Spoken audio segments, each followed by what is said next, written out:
ASN Nepal. अबको class हाम्रो आदरणीय गुरु कुमार प्रसाद सापकोटालाई अगाडि बढाउन हार्दिक अनुरोध गर्दछु। Thank you. सबैभन्दा पहिला उपस्थित सम्पूर्ण भाइ बहिनीहरूलाई यो कार्यक्रममा हार्दिक स्वागत गर्दै भाइ बहिनीहरू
नम्बर 7 सम्म भेरी सर्ट क्वेशन सोध्छ, जुन 7 नम्बरका लागि सोधेको हुन्छ भने प्रश्न नम्बर 8 देखि प्रश्न नम्बर 17 सम्म सर्ट क्वेशनहरू र प्रश्न नम्बर 18 देखि प्रश्न नम्बर 21 सम्म लङ क्वेशन गरेर हामीले प्रश्नहरू सोध्ने गरेको हुन्छ। 21 वटा प्रश्नहरूको हाम्रो समस्या भनेको प्रश्नहरूको उत्तर कसरी लेख्ने भन्ने कुरा नजानेर हो। हामी परीक्षामा नजानेर समस्यामा परिरहेका छैनौँ। उत्तर हामीलाई आउँछ तर हामीले लेख्ने तरिकामा थोरै म्यानेज गर्न नसकेको कारणले गर्दा सोशलमा कम नम्बर आउने गरेको भन्ने गुनासो चाहिँ सुनिन्छ। त्यसैले मैले आज भाइ बहिनीहरूलाई सामाजिक अध्ययनमा तीनै किसिमका प्रश्नहरू र त्यसको समाधान कसरी गरिन्छ भन्ने सन्दर्भमा एकजना विद्यार्थी भाइले नै लेखेको उत्तर पुस्तिका भाइ बहिनीहरूसँग सेयर गर्न गइरहेको छु, जसले गर्दा लेख्ने कुरामा सहजता हुन्छ। अब हामीसँग दुवै मिडियमको भाइ बहिनीहरू हुनुहुन्छ, तर मैले यो नेपाली मिडियमको प्रस्तुत गरेको छु।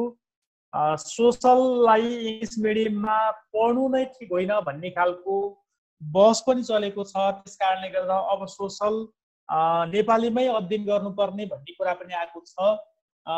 अहिले भाइ बहिनीहरूले जे पढ्नु भएको छ, जसरी सजिलो मान्नुहुन्छ त्यो भाषाले समस्या पार्दैन, त्यही अनुसार अगाडि बढ्नु होला।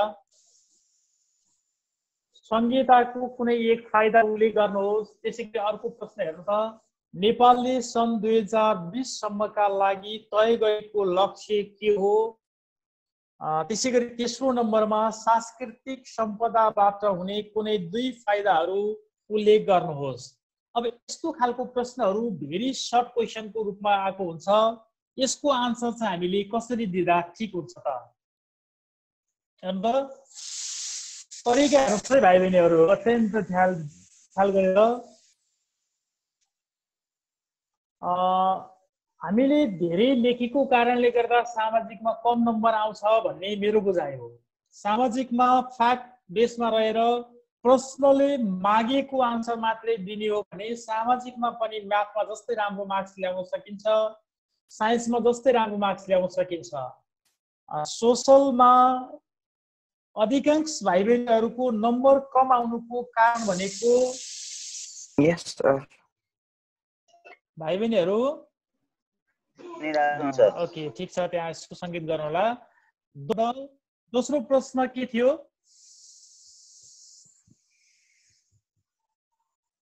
भन्नुहुन्छ एकजनाले?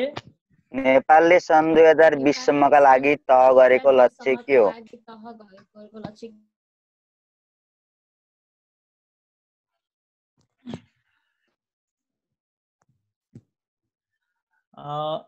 नेपालले सन् 2020 सम्मका लागि तय गरेको लक्ष्य के थियो भन्ने थियो। अन्त यो 2020 भनेको दिगो विकासको लक्ष्य अनुसार नेपालले के भनेको थियो भने नेपाल सन् 2020 मा अति कम विकसित राष्ट्रबाट माथिल्लो स्तरमा पुग्ने लक्ष्यले तय गरेको थियो। कम विकसितबाट विकासशील राष्ट्रको रूपमा अगाडि बढ्ने तेस्रो क्वेशन थियो सांस्कृतिक सम्पदाबाट हुने कुनै दुई फाइदाहरू उल्लेख। तरिका हेर्नुहोस् है, यो मैले तरिकाका लागि भनेको छु।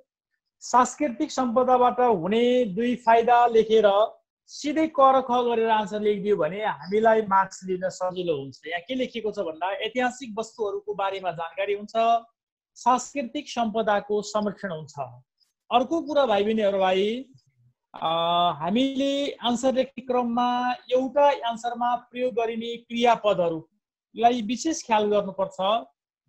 यो दुवैमा एउटै खालको क्रियापद छ। हेर्नु त, यस्तो गरियो भने आन्सरलाई सुन्दर मानिन्छ, त्यसले हामीलाई नम्बर दिनलाई सजिलो गर्छ। त्यसैगरी next question, doctor Martin Luther king कस्ता व्यक्ति थिए? जर्मनीले जापानसँग एन्टी कमिटन प्याक्ट गर्नुको कारण के थियो? आर्थिक योजनाका कुनै दुई विशेषताहरू के हुन्? विश्व शान्ति स्थापनामा नेपालले खेलेको भूमिका उल्लेख गर्नुहोस्। यसरी यो 7 वटा प्रश्नहरू 2 पेजमा लेख्न सकिन्छ भाइ बहिनीहरू, धेरै आन्सर लेख्नुपर्छ भन्ने पनि छैन। अन्त डाक्टर मार्टिन लुथर किङ रङ्गभेद विरुद्ध सङ्घर्ष गर्ने मानव अधिकारवादी नेता थिए। यति लेखे पुग्छ, अरू धेरै केही पनि लेख्नु पर्दैन।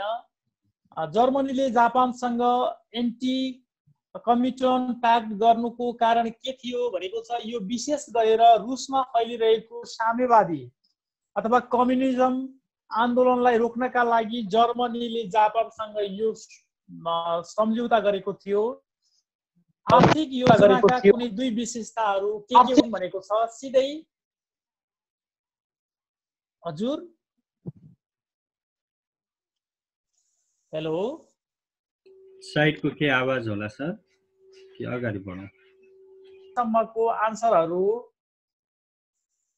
एउटा सेन्टेन्सदेखि 3टा सेन्टेन्समा सकिन्छ परिस्थिति हेरेर। त्यो भन्दा धेरै लामो लेख्नु पर्दैन, त्यो कुरा ख्याल गर्नु होला। हामी अब सर्ट क्वेसनमा जान्छौँ। प्रश्न हेर्नुहोस् त, प्रदेश नम्बर 2 र कर्णाली प्रदेशको भौगोलिक र आर्थिक अवस्थाको तुलना गर्नुहोस् भन्ने खालको क्वेसन आयो भने यस्तो क्वेसनलाई हामीले कसरी सल्भ गर्ने? त्यसैगरी वैकल्पिक ऊर्जा भनेको के हो, नेपालमा यसको सम्भावना के रहेको छ उल्लेख गर्नुहोस् भन्ने खालको प्रश्न आयो भने यस्तो प्रश्नलाई सल्भ गर्ने तरिका के हुन सक्छ भन्दा हेर्नुहोस् त, तुलना गर्ने प्रश्नहरूको उत्तर यसरी लेख्दा राम्रो हुन्छ। समूह खमा सोधिने प्रश्नहरू 4 नम्बरको प्रश्नहरू हो, त्यसकारणले यसलाई ट्याक्कै हेर्नु त। प्रदेश नम्बर 2, यो प्रदेश नम्बर 6 भनेको कर्णाली प्रदेश हो। अहिले आएको भए कर्णाली हुन्थ्यो, यो पुरानै प्रश्न भएकोले यहाँ 6 लेखिएको छ।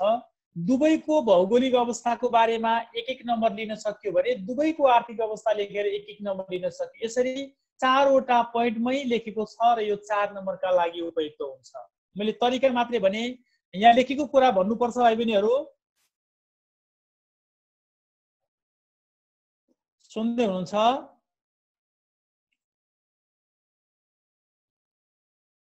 प्रभास सर अनुमति छ कि छैन भाइ बहिनीहरूलाई यसो विश्वास गर्ने? छ बोल्नुहोस् है। मैले यो आन्सर पनि भन्नुपर्छ कि पर्दैन भनेको? सर पढेर सुनाइदिनु न भाइ बहिनीहरू।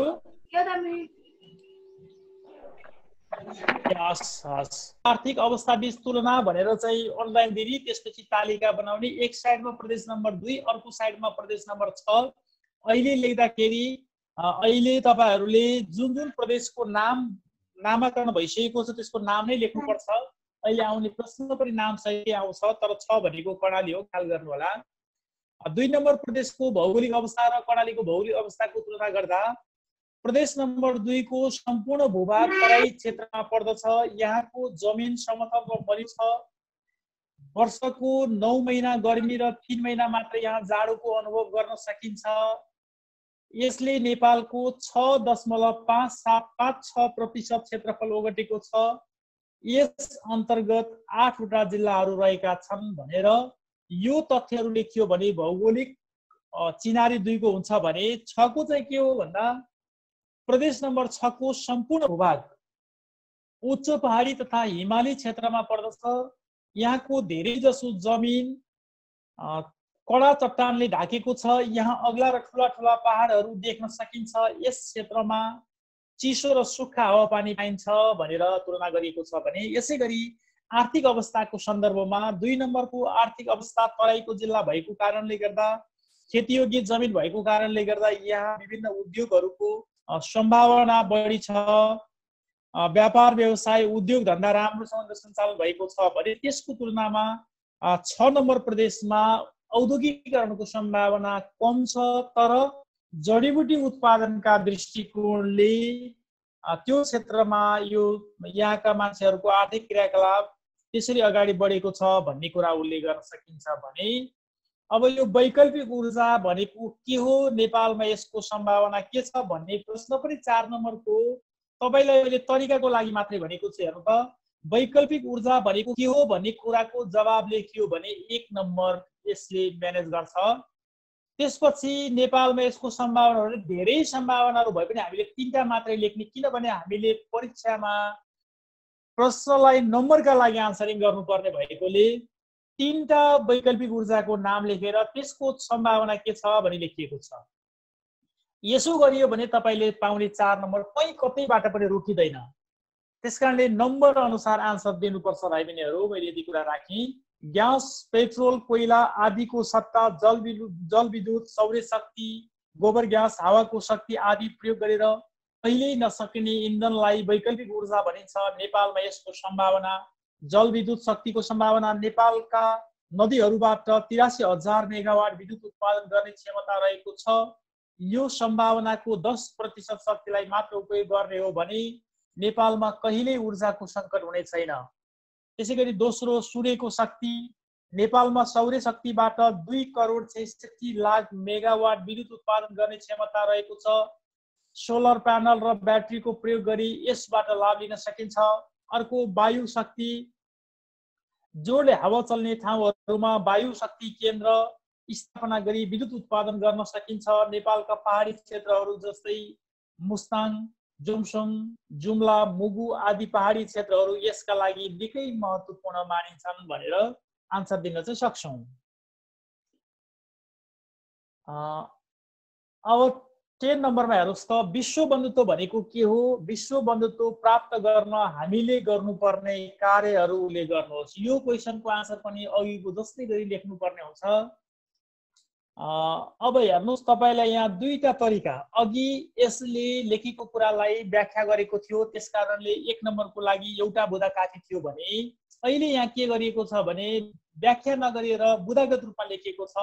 विश्व बन्धुत्व भनेको के हो भन्ने कुराको लेख्यो भने 1 नम्बर यहाँ दिएको छ। जस्तो संसारका सबै जाति, धर्म र क्षेत्रका मानिसहरू आफ्नै आफन्त हुन् भन्ने भावनालाई विश्व बन्धुत्व भनिन्छ भनेर यो 1 नम्बर यसले म्यानेज गर्यो भने यो प्राप्त गर्न हामीले गर्नुपर्ने कार्य भनेर यहाँ 6वटा कार्य लेखेको छ। भाइ बहिनीहरू हेर्नुहोस् त यो 2टा कार्य लेखे बराबर 1 नम्बर पाउने गरी भनेर 6वटा कार्य लेख्नुपर्छ। यहाँ 7वटा लेखेको भए पनि तपाईले यसरी चाहिँ नलेख्नु होला। प्रश्नका आधारमा लेख्दा यो राम्रो हुन्छ। जस्तो संसार हामी सबैको साझा घर हो, त्यसकारण यहाँ भएका प्राणी तथा वनस्पतिको अस्तित्वलाई कायम राख्नुपर्छ भन्ने भावना हाम्रो मनमा पैदा हुनुपर्छ। कसैलाई पनि जात, जाति, धर्म, वर्ण तथा क्षेत्रका आधारमा भेदभाव गर्नु हुँदैन। हत्या, हिंसा, काटमार तथा झैझगड जस्ता क्रियाकलापको विरोध गर्दै शान्ति र अहिंसाको बाटो रोज्नुपर्छ। सहयोग र समानुभूति शब्दलाई व्यवहारमा उतार्न सक्नुपर्छ। अरूको कुरा सुन्ने, बुझ्ने र अरूको विचारलाई पनि सम्मान गर्ने बानी बसाउनुपर्छ। दुई पक्ष बीच कुनै झगडा वा विवाद उत्पन्न भएमा वार्ता र संवादद्वारा त्यसको समाधान खोज्नुपर्छ। न्याय र सत्यको पक्षमा आवाज उठाउन सक्नुपर्छ जस्ता बुदाहरू लेख्यौं भने हामीले यो क्वेशन हल गर्न सक्ने छौं। अर्को युवा वर्गमा लागु पदार्थको कुलत बढ्नुको कारण र बस्ने उपाय उल्लेख गर्नु छ। यो तपाईहरुलाई थाहा छ। यसको पनि आन्सर लेख्ने तरिका मात्रै भने मैले यसरी तालिका गराएर लेख्नु भयो भने सजिलो हुन्छ। कारण पनि 4वटा बुदा लेख्नुस्, बस्ने उपाय पनि 4वटा बुदा लेख्नुस्। यसो गरियो भने तपाईले नम्बर पाउनलाई सजिलो हुन्छ। हेर्नुहोस् यो भाषागत रूपमा हामीले प्याराग्राफ टु प्याराग्राफ धेरै लेख्ने भएको कारणले गर्दा पनि सामाजिक लगायतका विषयहरूमा कम नम्बर पाइरहेका छौँ। त्यसकारणले लेख्ने तरिकालाई परिवर्तन गर्नुपर्छ भन्ने हो। मैले तरिका मात्रै भने भाइ बहिनीहरू, म क्वेसन आन्सरमा अब धेरै गइन। त्यो त्यसै गरी सङ्घीय तथा प्रदेश सरकारका कार्य तथा अधिकारको तुलना गर्नुहोस् भनेको छ। यसलाई पनि सेम त्यही गर्ने। यहाँ चाहिँ यो 5वटा गरिएको छ, तपाईँले 4वटा मात्रै गर्नु होला। एकतिर सङ्घीय सरकारको कार्यहरू र अधिकार, अर्कोतिर प्रदेश सरकारको लेख्नु होला। यो 4वटा गरियो भने हामीले 4 नम्बर पाउँछौँ। जस्तै देशका सबै प्रदेशलाई नीति निर्देशन तथा आवश्यक सहयोग गर्ने भने प्रदेशको आफ्नो प्रदेशको आन्तरिक मामिला मिलाउने। सङ्घीय सरकार देशलाई आवश्यक परेको खण्डमा सेना परिचालन गर्ने। प्रदेश सरकार जनताको जीव धन रक्षाका लागि प्रहरी परिचालन गर्ने। सङ्घीय सरकार, यसलाई केन्द्रीय सरकार पनि भनिन्छ, मुद्रा रुपैयाँ पैसा छपाईको काम गर्ने। प्रदेशभित्रका विभिन्न स्रोतहरूबाट कर सङ्कलन गरी त्यसलाई सही ठाउँमा उपयोग गर्ने। सङ्घीय सरकार विदेशी राष्ट्रसँग कूटनीतिक सम्बन्ध राख्ने, सहयोग आदान प्रदान तथा सन्धि सम्झौता गर्ने भने प्रदेश सरकारको कार्यमा प्रदेश विकासका लागि नीति तथा कार्यक्रम निर्माण गरी त्यसलाई लागू गर्ने। 4वटा मात्रै लेख्दा हुन्छ तपाईँले, यहाँ 5वटा लेखिएको भए पनि। भन्सार कर तथा विदेशी सहयोग अनुदान सङ्कलन गर्ने, प्रदेशभित्रका स्रोत साधनहरूको उपयोग गरी विकास निर्माण कार्यहरूमा अगाडि बढाउने। त्यसै गरी सभाना क्षेत्रमा आनन्द लिने कुरा र सामना गर्नुपर्ने समस्याहरू उल्लेख गर्नुहोस् भन्ने क्वेसन छ। यसलाई पनि यही तरिकाले गर्न सकिन्छ। हेर्नुहोस् त, एकातिर यसबाट आनन्द लिन सक्ने 4वटा कुराहरू छ, अर्कोतिर सामना गर्नु परेका 4 समस्याहरू छ। यो भाषा तपाईँले लेख्नुहुन्छ, मैले तरिकाका लागि मात्रै भने। सोसलमा राम्रो मार्क्स पाउनका लागि तपाईँले आन्सर लेख्ने तरिका चाहिँ चेन्ज गर्नुपर्छ। त्यसै गरी 14 नम्बर समशीतोष्ण प्रादेशिक क्षेत्रको आर्थिक क्रियाकलापहरू के हुन् भन्ने थियो। मैले यहाँ क्वेसन राखेको छैन, सिधै आन्सर देखाएको छु। 4वटा कुराहरू लेखेर यसको पनि आर्थिक क्रियाकलाप 4वटै प्रदेश, भूमध्य सागरीय क्षेत्र, समशीतोष्ण तीर्णभूमि, समशीतोष्ण सामुद्रिक क्षेत्र र समशीतोष्ण मौसमी क्षेत्र, यो प्रत्येकको 2-2वटा चाहिँ आर्थिक क्रियाकलाप लेखेको छ। हेर्नु त, यसरी लेखियो भने सजिलो हुन्छ। त्यसै गरी हजुर भाइ बहिनी केही भन्नुभएको हो भनेर चाहिँ लेखिदिनु होला। के उपाय गर्ने भने 4वटा उपाय। राजनीतिक स्थिरता कायम गर्ने भनेको राजनीतिक दलहरूले छोटो छोटो समयमा सरकार गठन र विघटनको फोहोरी खेल बन्द गर्नुपर्छ। एउटा सरकारलाई पुरा 5 वर्ष काम गर्ने अवसर दिनुपर्छ। दोस्रो, भ्रष्टाचार नियन्त्रण गर्ने। भ्रष्टाचार रूपी रोगले गर्दा नेपालका सम्पूर्ण विकास आयोजनाहरू रोगी बनेका छन्। त्यसकारण सरकारले भ्रष्टाचार नियन्त्रण गर्ने कार्यमा कडा कदम चाल्नुपर्छ। अर्को, रोजगारका अवसरहरू बढाउने। देशमा कृषि, पर्यटन, पशुपालन, घरेलु उद्योग, जल विद्युत उत्पादन आदि क्षेत्रको विकास गरी रोजगारीको अवसर बढाउनुपर्छ। र अर्को महत्त्वपूर्ण कुरा भनेको जनसहभागितामा जोड दिने। विकास निर्माणका हरेक क्षेत्रमा जनतालाई सहभागी बनाउने नीति निर्माण गर्नुपर्छ। विदेशी लगानीलाई भन्दा स्वदेशी लगानीलाई महत्त्व दिएर विकास योजना सञ्चालन गर्नुपर्छ भन्ने जस्ता जवाबहरू लेखियो भने सजिलो हुन्छ, राम्रो हुन्छ। त्यसै गरी अर्को हेर्नुहोस् त, यो युनिट 8बाट सोध्ने प्रश्न हो। 16 नम्बरको प्रश्न, वित्तीय उपकरण र यसका प्रकारहरू भनेर भनेको छ। यहाँ सबैभन्दा पहिला हजुर सर, यो क्वेसन नम्बर 15 मा त्यो यतातिर लेखेको सबै जनआन्दोलनको उपलब्धि हो। जनउपलब्धिलाई जोगाउने तरिका। जनआन्दोलनको उपलब्धि भन्दा पनि जुन जनआन्दोलन सम्पन्न भयो नि 62-63 को दोस्रो जनआन्दोलन, त्यो उपलब्धिहरूलाई जोगाउनका लागि के गर्नुपर्छ भन्ने 4वटा उपायहरू लेखेर त्यो उपायको छोटो वर्णन गरेको साइडमा बाबु। अनि त यो राजनीतिक स्थिरता कायम गर्ने, भ्रष्टाचार नियन्त्रण गर्ने, यो आदिहरू जनआन्दोलनको उपलब्धिहरू हो? होइन, जनआन्दोलनको उपलब्धिहरू भनेको जस्तो सङ्घीयता, लोकतन्त्र, गणतन्त्र, समावेशिता जस्ता जुन नयाँ विचारहरू आए नि, धर्मनिरपेक्षता जस्ता कुराहरू आए, जसबाट नेपालको समृद्ध विकास गर्ने, नेपाललाई अल्प कम विकसितबाट विकसित राष्ट्रमा पुगाउने भन्ने कुराहरू कसरी प्राप्ति गर्न सकिन्छ भन्ने कुरा खोज्या हो। त्यसका लागि यो 4वटा उपायहरू हुन सक्छ भन्ने हो। क्लियर बाबु? क्लियर। ओके 16 मा गएँ त म। 16 मा हेर्नुस्, यो 16 नम्बरको प्रश्न तपाईहरुले के चाहिँ ख्याल गरिदिनु होला भने कति नम्बरको प्रश्न कुन युनिटबाट आउँछ भन्ने कुरा पहिल्यै क्लियर गर्नु होला। यसको लागि तपाईलाई मैले सुरुमा देखाएको एउटा जुन क्वेशनको त्यो फर्मेट थियो त्यसबाट थाहा हुन्छ, जुन तपाईको 10 सेटमा पनि छ। 16 नम्बरको प्रश्न युनिट 8 बाट हामीलाई सोध्छ आर्थिक क्रियाकलापबाट वित्तीय उपकरण र यसको प्रकारहरू भनेको छ। यहाँ छोटो सबैभन्दा पहिला छोटोमा वित्तीय उपकरण भनेको के हो भन्ने कुराको छोटो परिचय दिएको छ। आर्थिक कारोबार गर्ने भरपर्दो माध्यमलाई वित्तीय उपकरण भनिन्छ। हेर्नु त यो शब्द लामो लेख्नु हुँदैन। भाइ बहिनीहरूलाई मेरो एउटा सुझाव, तपाईले लेख्ने आन्सरको प्रत्येक सेन्टेन्स 6वटा वर्डबाट सेन्टेन्स बन्दा राम्रो मानिन्छ। हेर्नुस्, त्यही भएर धेरै भद्दा खाले धेरै लामो खालको सेन्टेन्स पनि नबनाउनु होला। वित्तीय उपकरणका प्रमुख प्रकारहरूलाई तलको तालिकामा प्रस्तुत गरिएको छ। अब यो लेखेको भएको कारणले गरेको छु भन्ने छ। वित्तीय उपकरणमा के पर्छ भन्ने त्यसको छोटो परिचय दिएको छ। बैंकिङ कर्जा अथवा ऋण त्यसको छोटो परिचय छ। विदेशी विनिमय त्यसको छोटो परिचय अनि धितोपत्र गरेर 4वटा हेर्नु त 1 2 3 4वटा कुरा लेखेर त्यसको 4वटाको छोटो व्याख्या गरिदिएको छ। यसो गरियो भने हामीले चाहिएको मार्क सजिलै लिन्छौँ। त्यसैगरी 17 नम्बर यो अन्तिम क्वेशन हो। यो युनिट 9 बाट सोधिन्छ। अन्तर्राष्ट्रिय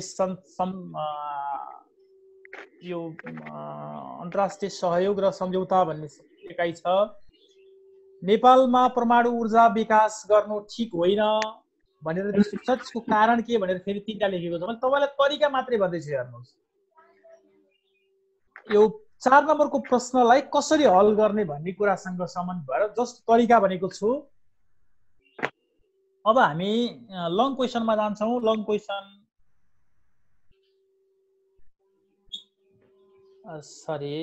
यसले लेखेको छ भने हेर्नुहोस् त तरिका है। संघीय शासन प्रणाली जननिर्वाचित जनप्रतिनिधिहरूद्वारा देशको शासन सञ्चालन गर्ने व्यवस्थालाई संघीय शासन प्रणाली भनिन्छ। लोकतान्त्रिक व्यवस्थालाई संघीय शासन प्रणालीको उदाहरण मान्न सकिन्छ। हरेक व्यवस्थाका केही राम्रो पक्ष र केही नराम्रो पक्षहरू हुन्छन्। राम्रो पक्षहरूलाई हामी गुणहरू र नराम्रो पक्षहरूलाई दोषको रूपमा लिन्छौँ। त्यसैगरी संघीय शासन प्रणालीका गुण र दोषहरू के हुन् भन्ने कुरा यो क्वेशन 7 नम्बरको हो। त्यसकारणले गुण र दोषलाई यहाँ त्यही रूपमा लेखिएको छ। गुणहरू हेर्नु त हक अधिकार सुरक्षित रहने, संघीय शासन प्रणाली लागू भएको देशमा जनचाहना अनुसार संविधान निर्माण हुन्छ, जुन संविधानले आफ्ना नागरिकहरूलाई मौलिक हक अधिकार र स्वतन्त्रता उपलब्ध गराएको हुन्छ। त्यसैगरी यसको दोषमा पनि के हुन्छ त भन्दा राजनीतिक अस्थिरता बढ्ने, सरकार गठन गर्ने र विघटन गर्ने विषयमा राजनीतिक दलहरू बीच विवाद उत्पन्न हुन सक्छ। दलहरू बीचको विवादले गर्दा राजनीतिक अवस्था कमजोर बन्न सक्छ।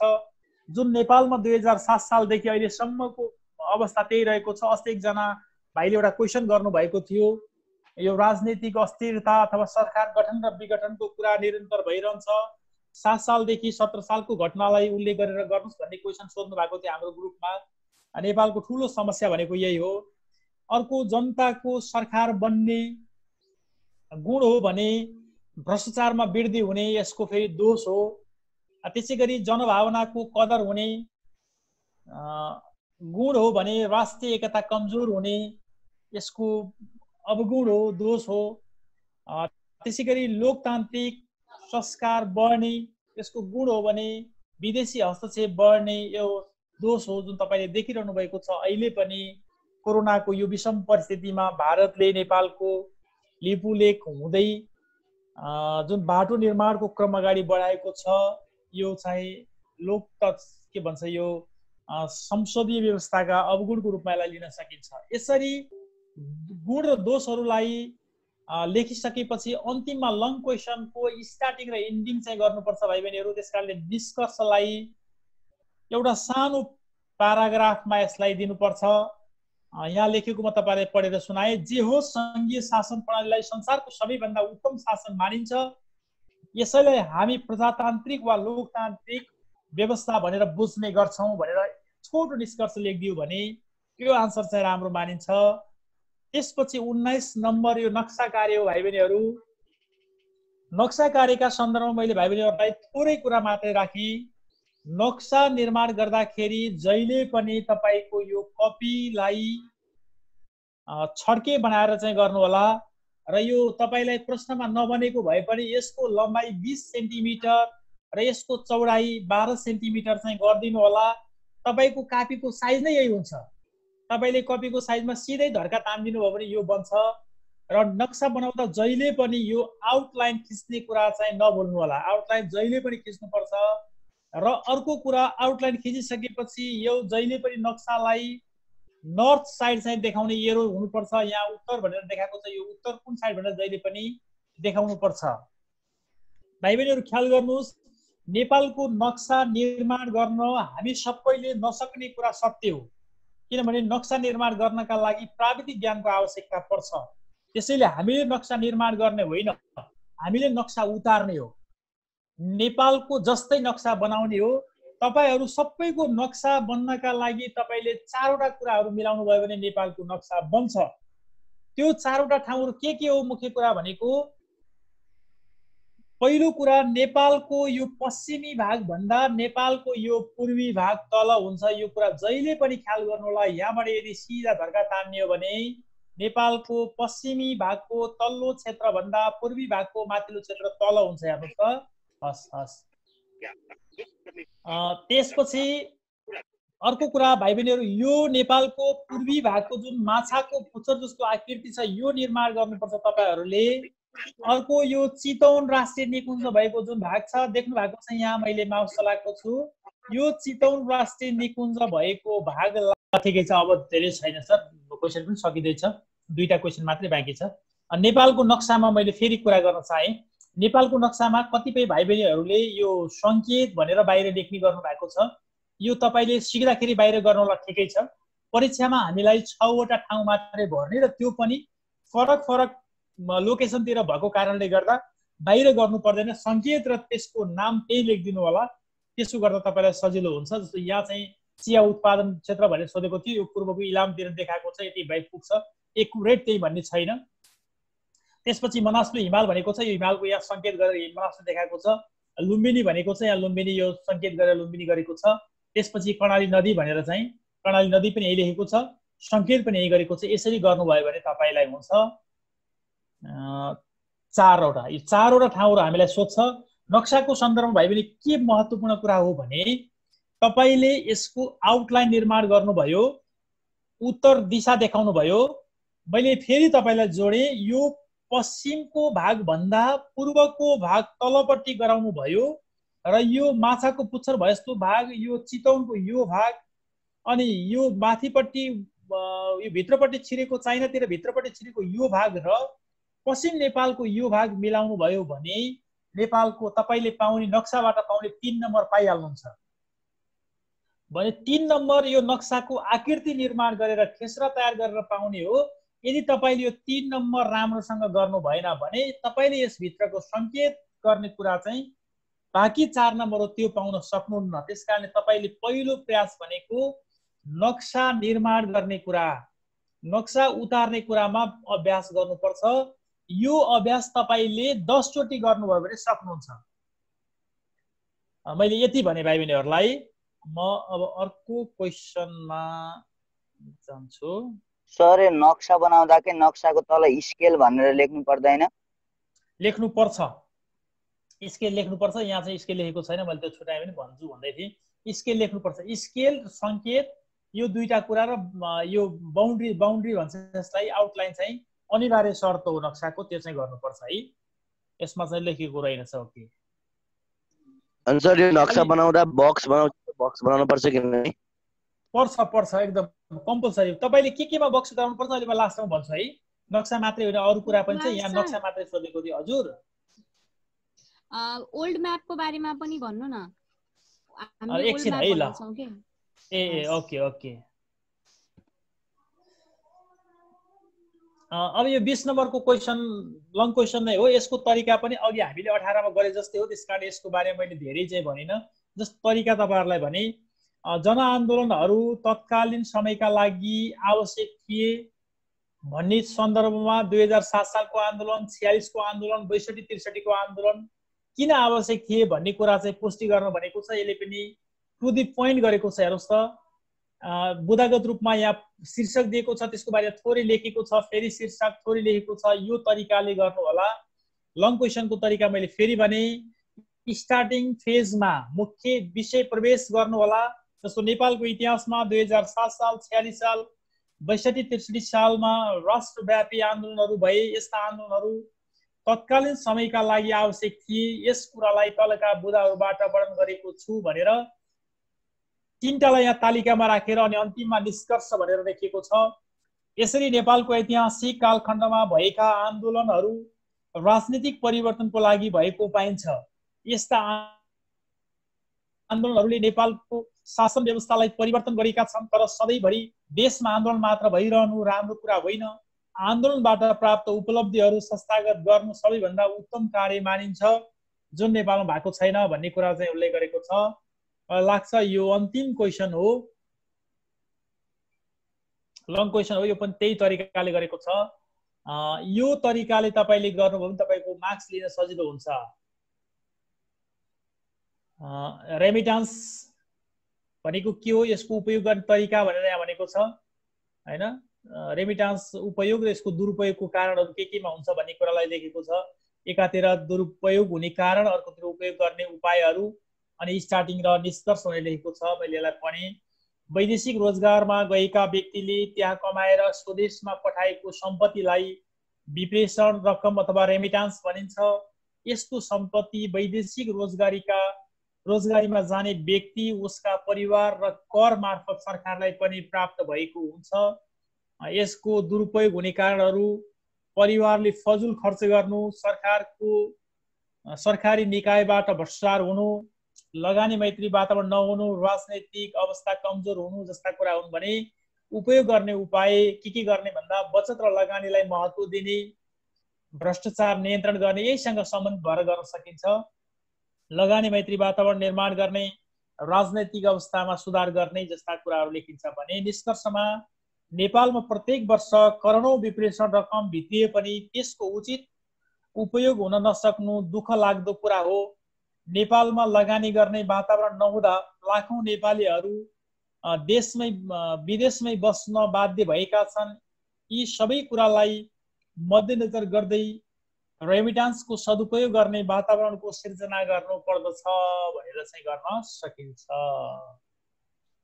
यति कुरा चाहिँ हो भाइ बहिनीहरू, आन्सर कसरी लेख्ने भन्ने कुरामा। अब तपाईहरुको केही कुरा छ भने यसमा म थोरै डिस्कस गर्छु अनि यसपछिको क्लास चाहिँ फेरि अर्को दिन तपाईहरुलाई मैले अर्को दिनमा अर्को बिहेबार के गर्ने भन्ने कुरा पनि आजको छलफलबाट हुनेछ भन्दै म एकछिन भाइ बहिनीहरुसँग छलफल गर्छु। तपाईहरु सबैले जान्नु भएको छ, तपाईले जानेको आन्सर लेखेर परीक्षामा राम्रो नम्बर आउँदैन। परीक्षामा राम्रो नम्बर ल्याउनका लागि प्रश्नले मागेको आन्सर लेख्नुपर्छ। त्यो आन्सर तपाईको मौलिक हुनुपर्छ। प्रश्नको पूर्णाङ्क अनुसार आन्सर लेख्ने कलालाई विकास गर्नुस्, सामाजिकमा राम्रो नम्बर ल्याउन सकिन्छ। आज तपाईलाई मैले भनेको तरिका विषय प्रसंगले सामाजिकको मात्रै भए पनि समग्र एसीमा आन्सर लेख्ने तरिकालाई पनि जोड दिन खोजेको थिएँ।